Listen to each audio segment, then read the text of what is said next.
¿Cómo estamos? Gracias a Dios que nos permite estar aquí buscando su palabra y que nos hable. En esta semana estamos dedicados a explorar el Salmo número 32 sobre el perdón, la dicha del perdón. Y si algo hemos experimentado los cristianos es esa hermosa oportunidad de acercarnos al Padre, al Creador, sabernos perdonados, estar con el puro, con el santo. No sé si usted se ha acordado cuando estaba joven o niño y había un problema con haberse portado mal y su mamá o su papá le tenían a usted con algún castigo y se veía su cara de enojo de sus papás y qué mal se sentía hasta que llegaba el momento en que había el perdón y ya se había pasado la falta. No sé si usted se acuerda de esas ocasiones, o bien cuando estamos mal con alguna persona en nuestro entorno familiar, que nos hemos peleado y que no nos podemos sonreír, ni saludar bien, ni hablar bien porque estamos enojados. ¿Qué es lo que falta ahí? El perdón.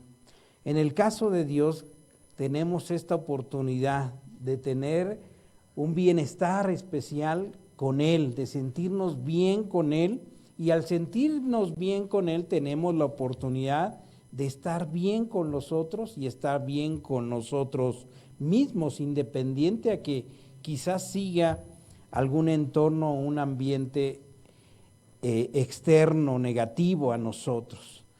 Ese sentido de perdón también llega a considerarse un sentido de limpieza, sentirse limpio por dentro. Así que el tema a tratar es el asunto, lo que vamos a tratar es el asunto de la inmundicia que ensucia nuestras vidas.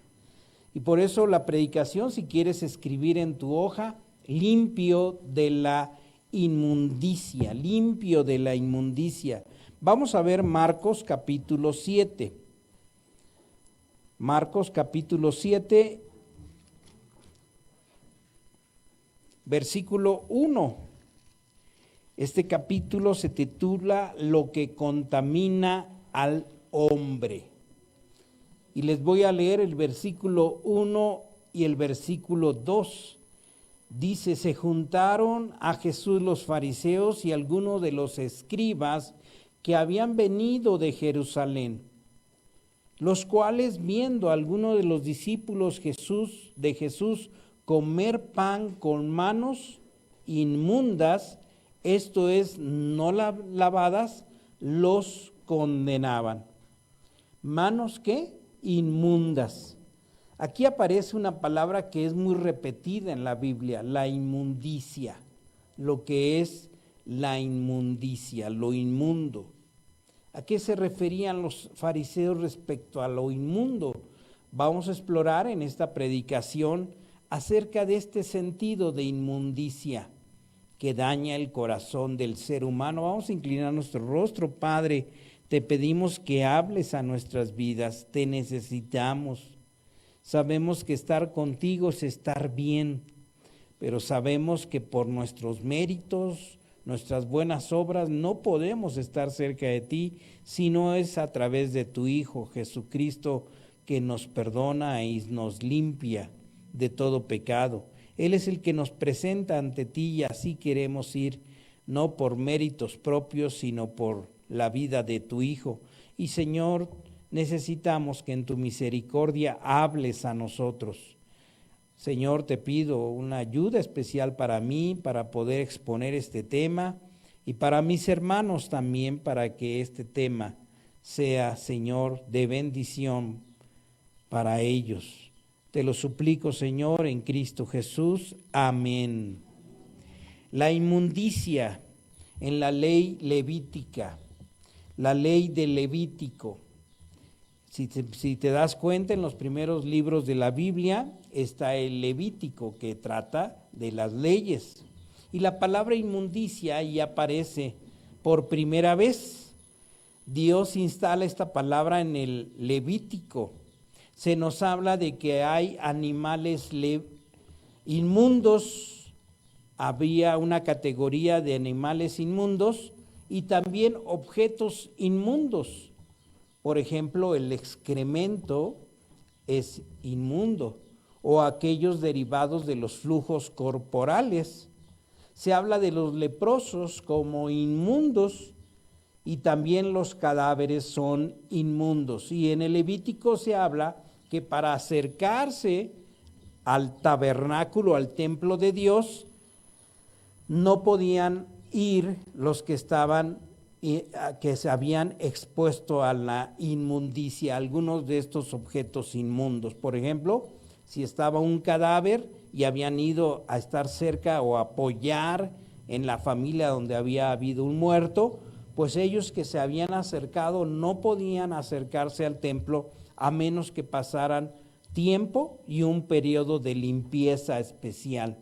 El leproso era inmundo y entonces era apartado del resto de la gente. Entendemos que el Levítico, este tipo de prácticas se hacían por una cuestión higiénica. Algunas de ellas, muchas de ellas se han estado dando a conocer, algunas buenas prácticas, pero en otros casos tenía que ver, por ejemplo, el de los animales, porque algunos animales son inmundos, tenía que ver con el deseo de Dios de hacerle ver a la gente, a su pueblo, que había cosas de las que se tenía que abstener.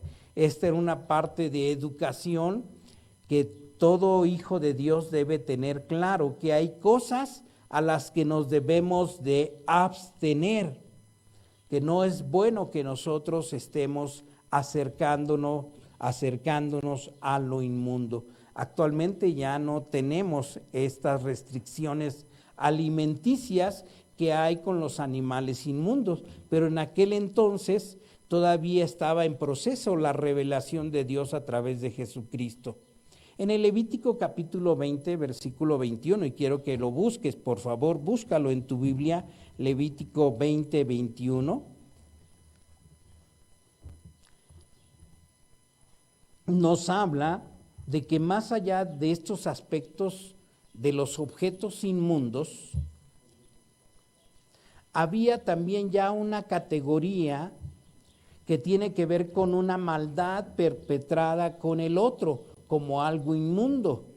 En Levítico capítulo 20, versículo 21, dice, y el que tomare la mujer de su hermano, o sea, quien violare a su cuñada, comete, ¿qué dice? Inmundicia.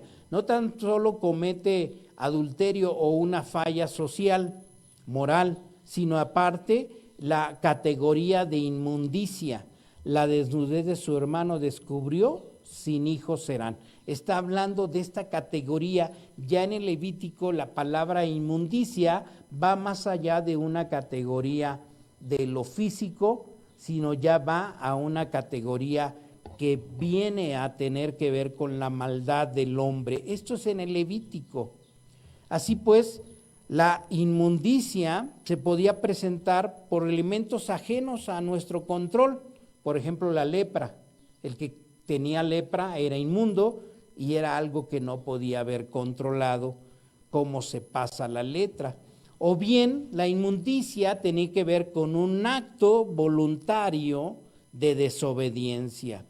La palabra inmundicia denota, y escríbelo por favor, la inmundicia denota suciedad, contaminación o estar manchado. La palabra inmundicia denota suciedad, contaminación o estar manchado.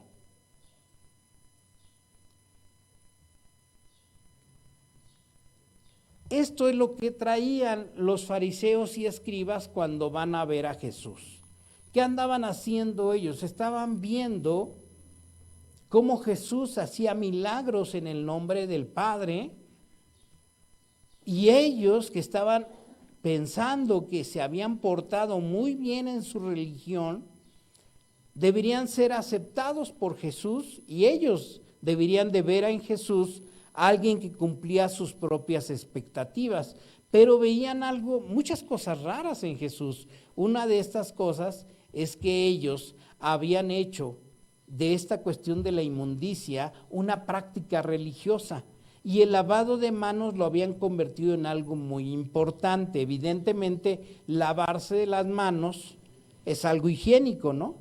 Pero ellos lo habían convertido en algo religioso, en algo que les daba valor religioso o aproximación a Dios por estar haciendo este tipo de prácticas al lavarse las manos. Por eso, volviendo a Marcos 7, le están reclamando a Jesús que sus discípulos comieron el pan sin haberse lavado las manos con las prácticas que ellos hacían. No es que los discípulos hubieran entrado y hubieran agarrado directamente los alimentos, tenían las costumbres judías y seguramente se lavaron, pero no conforme a la práctica religiosa. Esa práctica religiosa entre los judíos aún se sigue practicando. Y ahorita van a ver en este video cómo es esa práctica. Vamos a verlo.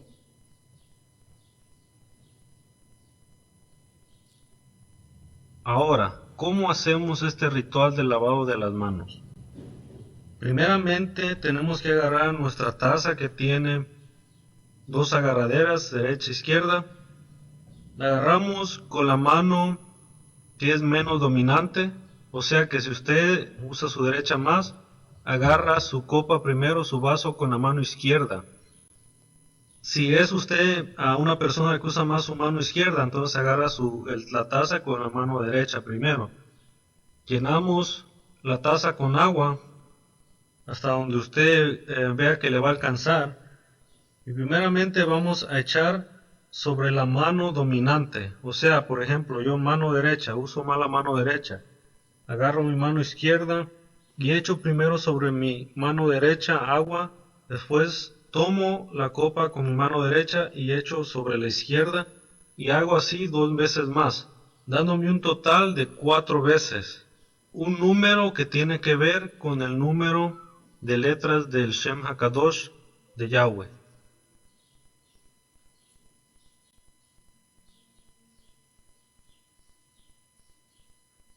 Y después de haber derramado agua sobre sus manos, 4 veces alternadas, o también los puede hacer 2 veces seguidas en la derecha, o 2 veces seguidas en la mano izquierda, como usted prefiera. Después de eso, levanta las 2 manos a la altura de su cara y va a pronunciar la siguiente verajá. Baruch ata Yahweh, Eloheinu melech haolam, asher kideshanu bemizvotav, vetzivanu al netilat yadayim. Bendito eres tú, Yahweh Elohim nuestro, Rey del universo, que nos purificó con sus preceptos y nos ordenó acerca del levantamiento de las manos. Muy bien. Eso es para que los fariseos fueran aceptados dentro de su comunidad religiosa. Ellos tenían que practicar un lavado ceremonial que según ellos les acercaba a Dios. Y esta es la discusión que se está presentando.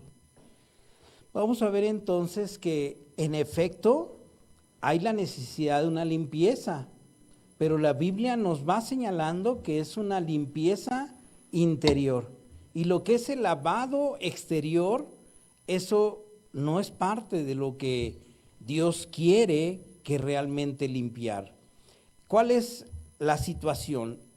En el pueblo de Dios ya había denuncias acerca de la inmundicia que había internamente en las personas. En 2 de Crónicas 29:5 hay una inmundicia que señalan los profetas acerca de lo que practicaban la clase religiosa. En 2 de Crónicas 29:5 dice: oídme, levitas, santificaos ahora y santificad la casa de Jehová, el Dios de vuestros padres, y sacar del santuario la inmundicia. ¿Qué está señalando? Que ya más allá de los ritos que se habían establecido en el Antiguo Testamento, ellos habían metido otro tipo de rituales ajenos al propósito de Dios. Y los levitas, para denunciar esto, el profeta había señalado a los levitas como practicantes ¿de qué? De la inmundicia, practicantes de la inmundicia. Podemos ver entonces que aún en lo religioso se puede estar practicando lo inmundo. Y en el video que pasamos del testimonio de esta mujer, este tipo de personas que practican brujerías y practican algún tipo de hechicería, usted sabe que ellos mismos llegan a tener la Biblia ahí al lado y llegan a querer estar mezclando las cuestiones bíblicas con su tipo de hechicería. Bueno, ese tipo de amalgama es la que denuncia aquí como inmundo. La gente que llega con nosotros y que va leyendo la palabra de Dios y que va introduciéndose en las cosas de Dios, cuando llega a Éxodo 20, el primer mandamiento que dice: no tendrás dioses ajenos delante de mí, no te harás imagen ni ídolo alguno, ni te inclinarás ante ella. La misma gente, al entrar en la palabra de Dios y sumergirse en el perdón que Dios ofrece, va encontrando que Dios le va poniendo candados para no estar actuando de manera inmunda. ¿Qué sería la actuación inmunda? Entonces, estar mezclando cosas que la Biblia señala como negativas y quererlas mezclar y mantener a pesar de lo que la palabra de Dios dice. También vemos que hay inmundicia que se señala en Proverbios 30:12. Busca Proverbios 30:12.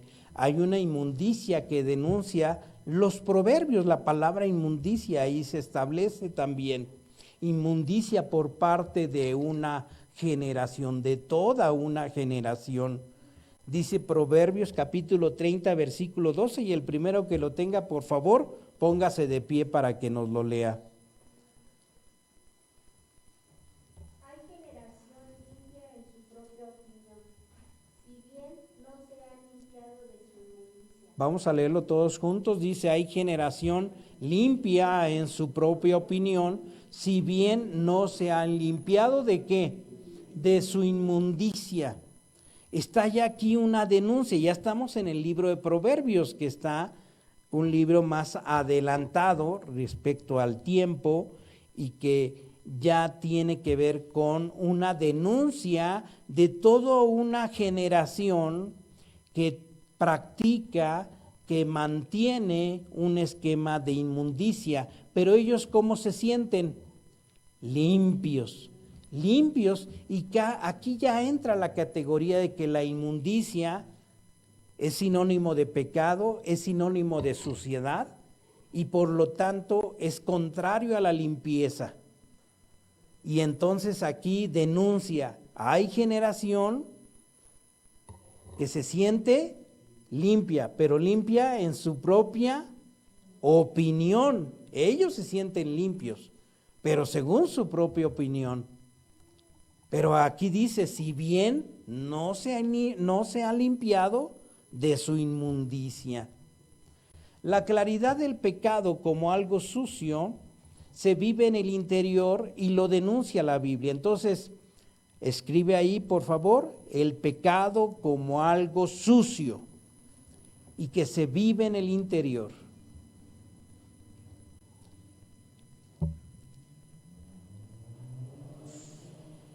En el Salmo 51 se ve con claridad esta relación.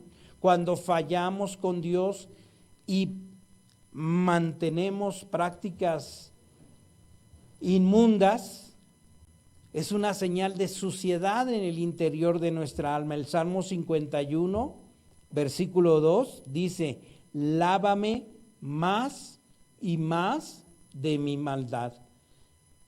Aquí el rey David había cometido un pecado y cómo se sentía, al grado tal que le pide a Dios que lo lave. ¿Cómo se sentía?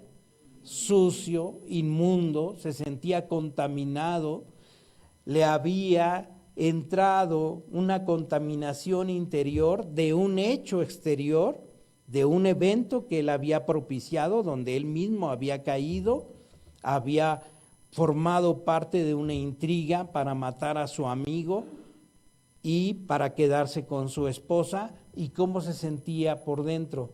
Sucio. y le dice al Señor, lávame más y más de mi maldad, y le pide, y límpiame, ¿y qué? Límpiame de mi pecado. Aquí la sinceridad de David, que lo escribe y lo canta al pueblo, está externando lo que está sintiendo en su interior. Y en ese mismo capítulo, en el versículo 7 del Salmo 51, llega a pedir, purifícame con hisopo, que es una especie de alcohol que se utilizaba en ese entonces. ¿Qué tan profunda sentía su suciedad?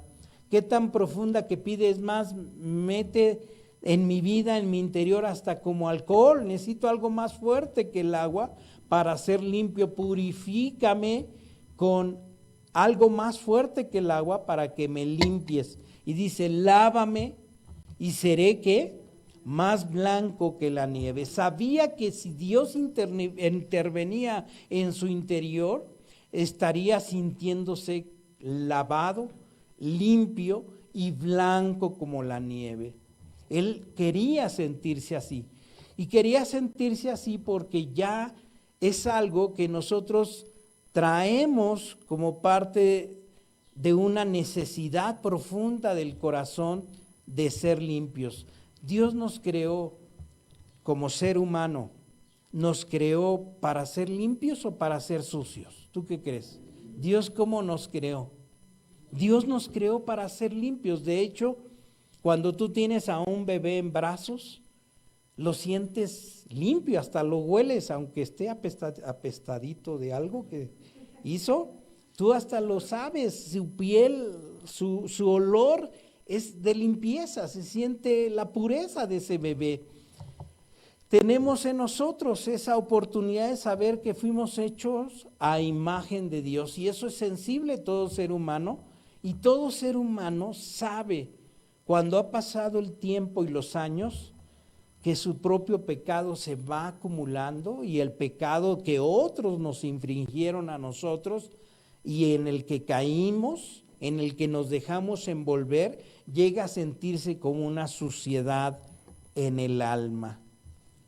Hay una relación, y ponle ahí, hay una relación entre pecado, inmundicia y suciedad. Pecado, inmundicia y suciedad.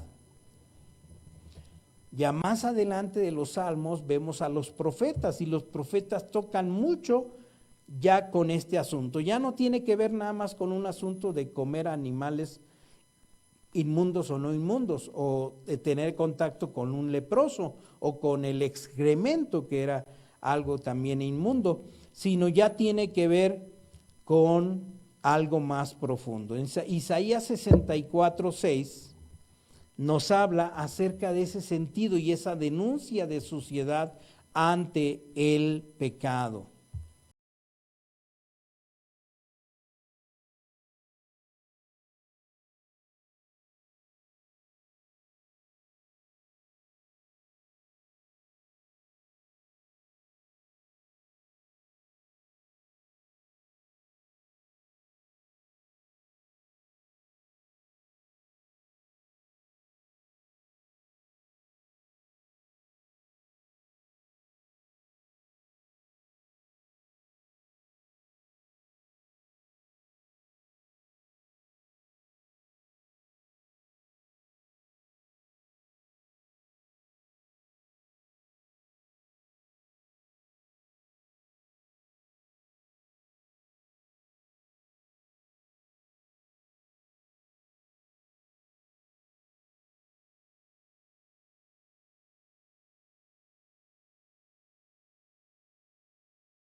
Dios nos creó para ser limpios. De hecho, cuando tú tienes a un bebé en brazos, lo sientes limpio, hasta lo hueles, aunque esté apestadito de algo que hizo.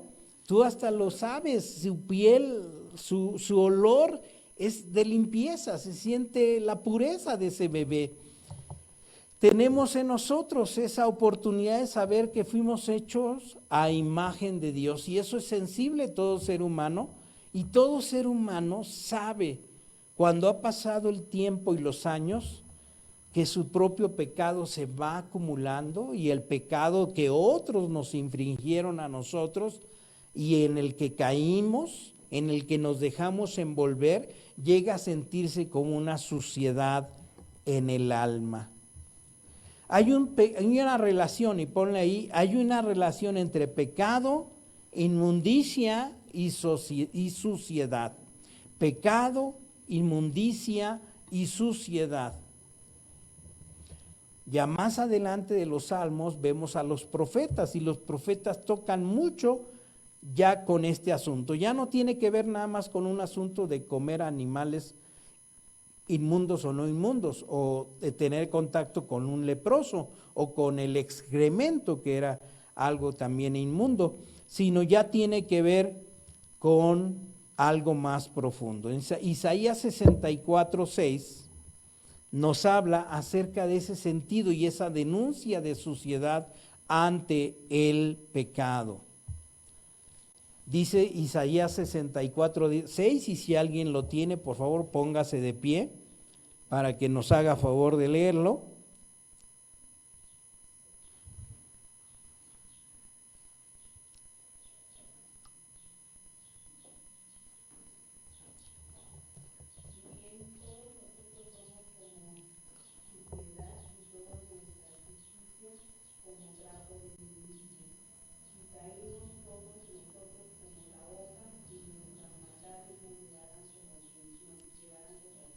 Muy bien, vamos a ponernos todos de pie, por favor, ya lo tiene, yo creo que ya lo encontró usted, y vamos a leerlo todos juntos.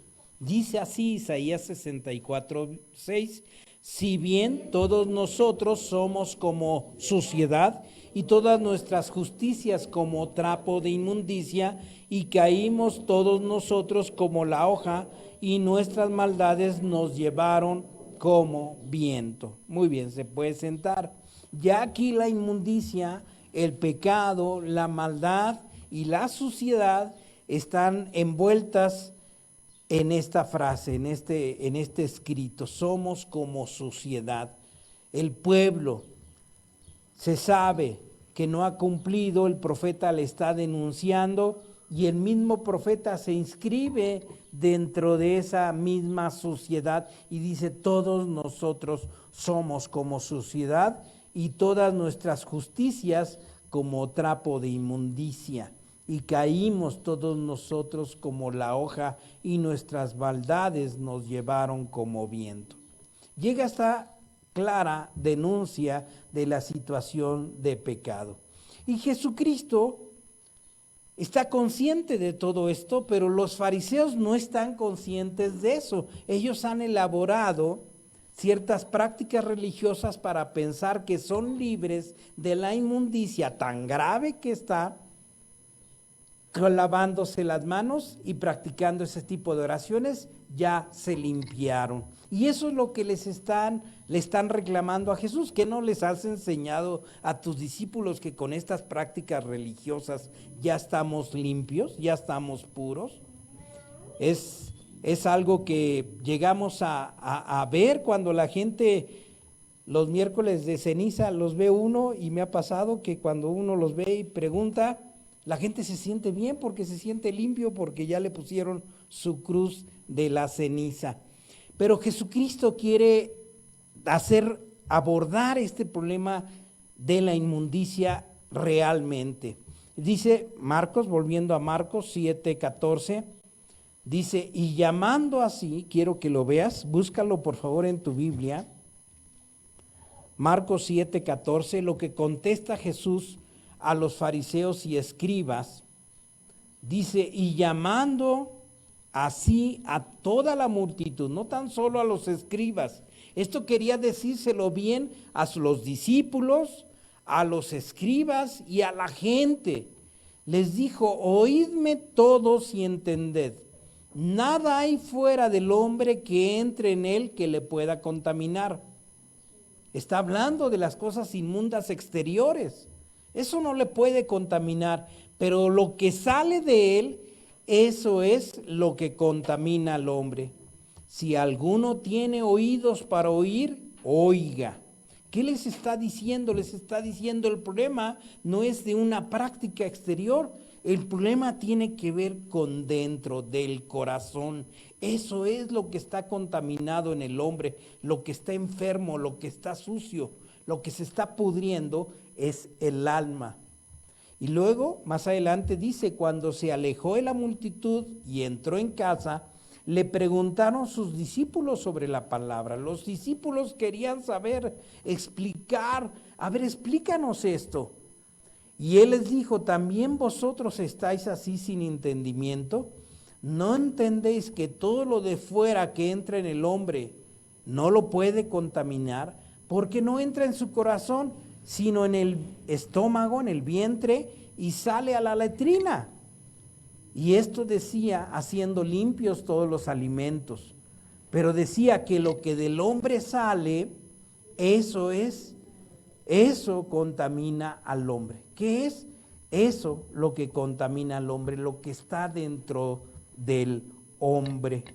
Esto exterior no es lo que contamina. En una ocasión una mujer estaba preocupada porque había visto en el Antiguo Testamento que las mujeres no debían de vestir con vestuario de hombre.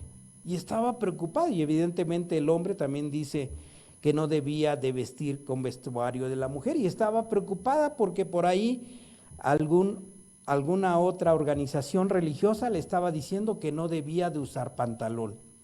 Entonces se acerca a mí y me dice, oiga pastor, yo creo que estoy haciendo mal porque yo me he visto de pantalón y la Biblia lo prohíbe, ¿verdad? A ver, ¿y por qué? No, sí, mire, y ya me leyó la parte donde dice que no debía.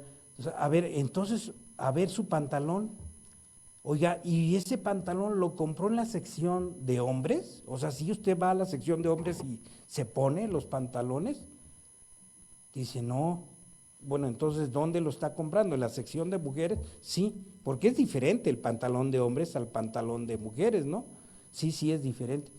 Entonces, usted no está vistiendo pantalón de hombre. Digo, se me haría raro que usted fuera a la tienda y comprara pantalón de hombre. Ahí sí empezaríamos a ver qué problemas de identidad tiene usted. Pero en realidad usted está comprando ese pantalón en la sección de mujeres, ¿no? Sí, pero ella estaba preocupada por elementos exteriores que dañaban, según eso, su identidad interior. La Biblia y Jesús aquí dice, el problema no es lo que está afuera, sino lo que está adentro, lo que está en el corazón del hombre. ¿Usted por qué lo hace? ¿Usted por qué compra pantalones? ¿Porque parecerse hombre? ¿Esa es su intención? Pues entonces sí tiene un problema, su corazón está dañado. Pero yo creo que aquí ninguna, y creo que nadie está usando faldas, ¿verdad? Ya casi nadie usa faldas de las mujeres, y menos con este clima. Pero no hay mujer normalmente que esté usando un pantalón de vestir porque quiera ser hombre, ¿no? Sino pues porque es la moda, en la forma en que en nuestra cultura se da. Pero hay quienes quieren en el mundo cristiano preocupar a la gente con esas cosas externas, cuando en realidad lo que importa, vuelvo a repetir, y Jesús lo quiere reiterar y se los dice a todos, el problema no es lo de afuera, sino cómo está tu corazón. Está inmundo tu corazón, está sucio tu corazón, tienes un problema. Lo que sale del hombre, eso es lo que contamina al hombre. Dice versículo 21, porque de adentro del corazón de los hombres salen los malos pensamientos, los adulterios, las fornicaciones, los homicidios, los hurtos, las avaricias, las maldades, el engaño, la lascivia, la envidia, la maldad, la maledicencia, la soberbia, la insensatez. Todas estas maldades de dentro salen y contaminan al hombre. ¿Dónde está el problema? En el corazón. ¿Dónde está nuestro problema? ¿De dónde sale la maldad? ¿De dónde sale la insensatez? ¿De dónde sale la soberbia? ¿De dónde sale que nuestro entorno se vuelva algo caótico? ¿De dónde sale que estemos manchados en nuestra relación con Dios? De nuestro corazón. Si tú no ves claramente este problema, tienes un problema, porque no estás viendo dónde está el verdadero problema, está adentro. Y Jesús ubica claramente, es el problema del corazón, y en ese problema del corazón, es donde debemos nosotros tener claro nuestro diagnóstico. Ahora, hay un asunto en el cristianismo, teniendo ese problema del corazón claro, nosotros no podemos mover nuestro corazón. Aunque quisiéramos y dijéramos, no, yo a partir de mañana voy a tener un corazón más mejor. Eso no es posible. Si sí fuera posible, ¿para qué había venido Cristo? ¿No lo crees? En vano hubiera venido Cristo, porque es cuestión de esfuerzo propio que tú cambies tu propio corazón. Si tú tienes una enfermedad del corazón, tú mismo te vas a diagnosticar medicamento o tú mismo te vas a operar el corazón. No, ¿verdad? ¿A quién acudirías? A un médico, al cardiólogo. Y si tú tienes un problema del alma, si tú tienes un problema del corazón, del alma espiritual, ¿a quién vas a acudir? ¿A un brujo? ¿A quién vas a acudir? Al dueño del espíritu, al dador del espíritu, a Dios. Un granjero estaba trabajando en sus tierras, escuche bien esta historia, cuando llegó un inspector del gobierno. El inspector, mostrando su placa, le dice: voy a inspeccionar su terreno para asegurarme que no hay ninguna violación de ley aquí. El granjero le dijo: bien, inspeccione todo lo que quiera, pero no se meta al campo de atrás. El inspector mostró, le puso en la cara su placa de identificación y le dijo: yo tengo autoridad para inspeccionar donde yo quiera y usted no me puede prohibir la entrada a ninguna parte de su terreno, ¿entendió? Entonces el otro dice: bueno, pues si usted quiere, y entonces discúlpeme pues. Y entonces el granjero siguió trabajando en sus actividades y el inspector empezó a hurgar en la granja. Al rato escuchó unos gritos de desesperación: ¡auxilio, auxilio! Y era el inspector. Se había metido en el terreno de atrás donde le había dicho que no entrara. Un toro muy bravo lo estaba persiguiendo. ¡Ayúdeme, me está persiguiendo! ¡Ay! Enséñele la placa a ver si se detiene. Pues no se pudo detener. Esta enseñanza, esta historia nos enseña que por más que usted quiera arreglar su corazón, por más que usted religiosamente le quiera introducir prácticas religiosas, eso no puede ser. Algunos tienen amuletos para buscar protecciones espirituales. Evidentemente las imágenes, la idolatría que guarda mucha gente en su casa, lo hace porque busca las claves para protegerse espiritualmente de sus daños. Pero eso lo único que hace es ocultar el verdadero problema. ¿Dónde habitan sus miedos? ¿Dónde está el problema de sus miedos? En el corazón. ¿Dónde está su suciedad? Es en el corazón. ¿Dónde están sus heridas más graves? Es un problema de enfermedad del alma. La Biblia nos dice que es nuestro ser, espíritu, alma y cuerpo. Es nuestro ser. Primera de Tesalonicenses 5:23, es el espíritu, alma y cuerpo lo que está allá adentro. El espíritu es la parte más íntima de nuestro ser y es el lugar donde recibimos la salvación y donde se opera el maravilloso trabajo de Dios sobre nuestras vidas, pero es en el espíritu primero. El alma es influida por el espíritu, el alma, el pensamiento. Ese pensamiento no va a poder ser movido porque usted así lo piense, sino es porque la acción del espíritu está empezando a actuar en su vida. Y el cuerpo evidentemente responderá, lo exterior responderá a lo que interiormente pasa. En el Salmo 32 nos dice acerca de la importante respuesta que debemos de tener ante la situación y la necesidad del perdón que purifique nuestra alma. Dice el versículo del Salmo 32, no seas como el caballo, como el mulo, sin entendimiento, que han de ser sujetados con freno y con brida, porque si no, no se acercan a ti. Y muchos dolores habrá para el impío, mas el que espera en Jehová le rodea la misericordia. Primero, no seas obstinado.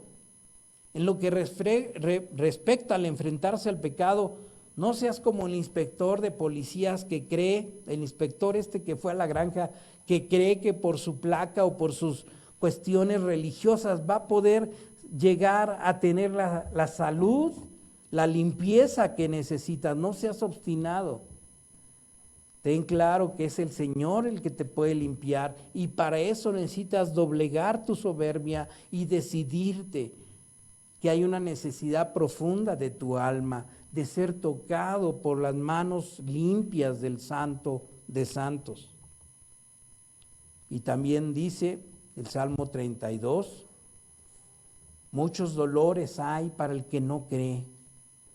Decide creer, decide no ser como el impío. El impío es el que no cree, el que busca la forma de evadir el estar exponiendo la realidad de su alma ante su Creador. Busca al Señor. Por eso el mismo Salmo 32 dice, mi pecado te declaré, versículo 5, mi pecado te declaré y no encubrí mi iniquidad. Dije, confesaré mis transgresiones a Jehová. Confesaré mis transgresiones a Jehová. No me guardé nada de lo que realmente está pasando y estoy experimentando. Y ahora hemos tocado el asunto de la inmundicia, de la suciedad del pecado. Y quizás tú estás guardando demasiadas cosas allá adentro que se están convirtiendo en una maraña de inmundicia, de suciedad, de carga, de heridas, que yo creo que Dios te está hablando de que ya es el momento de pedir misericordia, de no encubrir tu iniquidad y confesar a Dios la realidad de tu pecado. ¿Cómo ves? ¿Le haremos caso a la palabra de Dios? ¿Aceptaremos la enseñanza de Jesús de que no es por fuera, sino es por dentro lo que tiene que cambiar en mi vida?